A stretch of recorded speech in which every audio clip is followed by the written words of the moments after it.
요한이 전한 거룩한 복음입니다. 그때 예수님께서 유다인들에게 말씀하셨다. 내가 나 자신을 위하여 증언하면 내 증언은 유효하지 못하다. 그러나 나를 위하여 증언하시는 분이 따로 계시다. 나는 나를 위하여 증언하시는 그분의 증언이 유효하다는 것을 알고 있다. 너희가 요한에게 사람들을 보냈을 때 그는 진리를 증언하였다. 나는 사람의 증언을 필요로 하지 않는다. 그런데도 이러한 말을 하는 것은 너희가 구원을 받게 하려는 것이다. 요한은 타오르며 빛을 내는 등불이었다. 너희는 한때 그 빛 속에서 즐거움을 누리려고 하였다. 그러나 나에게는 요한의 증언보다 더 큰 증언이 있다. 아버지께서 나에게 완수하도록 맡기신 일들이다. 그래서 내가 하고 있는 일들이 나를 위하여 증언한다. 아버지께서 나를 보내셨다는 것이다. 그리고 나를 보내신 아버지께서도 나를 위하여 증언해 주셨다. 너희는 그분의 목소리를 들은 적이 한 번도 없고 그분의 모습을 본 적도 없다. 너희는 또 그분의 말씀이 너희 안에 머무르게 하지 않는다. 그분께서 보내신 이를 너희가 믿지 않기 때문이다. 너희는 성경에서 영원한 생명을 찾아 얻겠다는 생각으로 성경을 연구한다.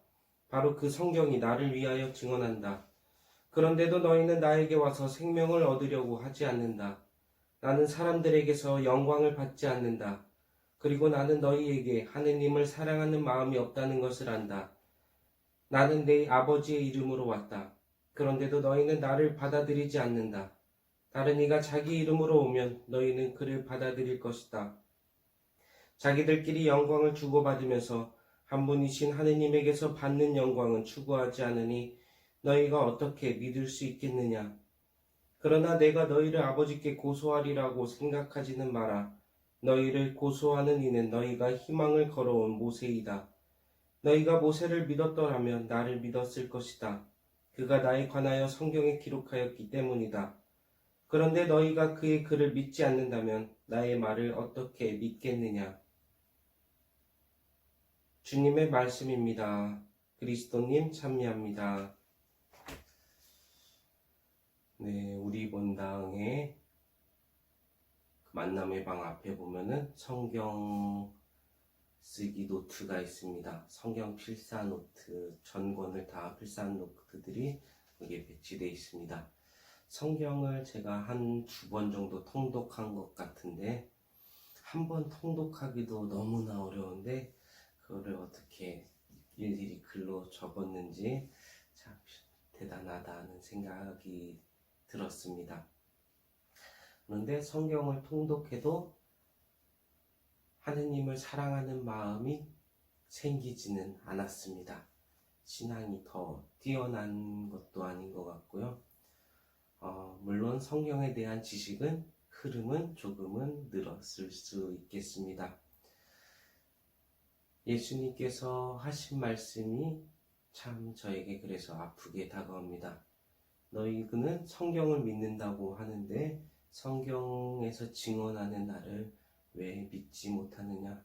너희가 하느님을 사랑하는 마음이 없다는 것을 나는 안다. 지식으로만 그리고 형식적으로만 이렇게 성경을 접할 때 신앙과는 전혀 무관한 것이 되는 것 같습니다. 오히려 성경은 하느님을 사랑하는 마음으로 읽으면 그것이 더 우리에게 값진 보화로 다가올 수 있을 것입니다. 베트남에서 공산당이 이제 가톨릭을 박해할 때 한 주교님과 신자들이 감옥에 갇혀 있을 때였답니다. 몰래 성경 찢은 종이를 이렇게 갖고 있으면서 낮에는 외우고 간부들이 올 때마다 흙에 땅속에 덮어둬서 숨겨놓고 밤에는 외운 것들을 서로 나누기 시작했답니다. 밤새도록 하루 종일 하느님의 말씀을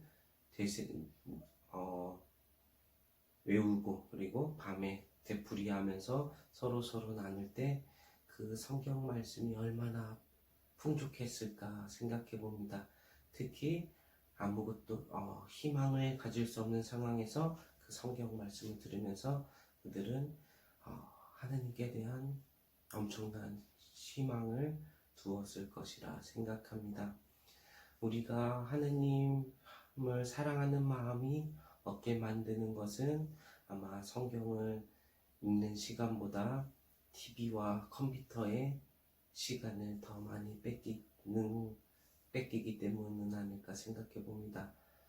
또한 우리끼리 서로 영광을 주고받으면 우리는 결코 하느님을 사랑할 수 없게 되는 것 같습니다. 오늘 하루는 성경 한 절이라도 마음 깊이 읽으면서 하느님께 조금이라도 시간 내셨으면 좋겠습니다.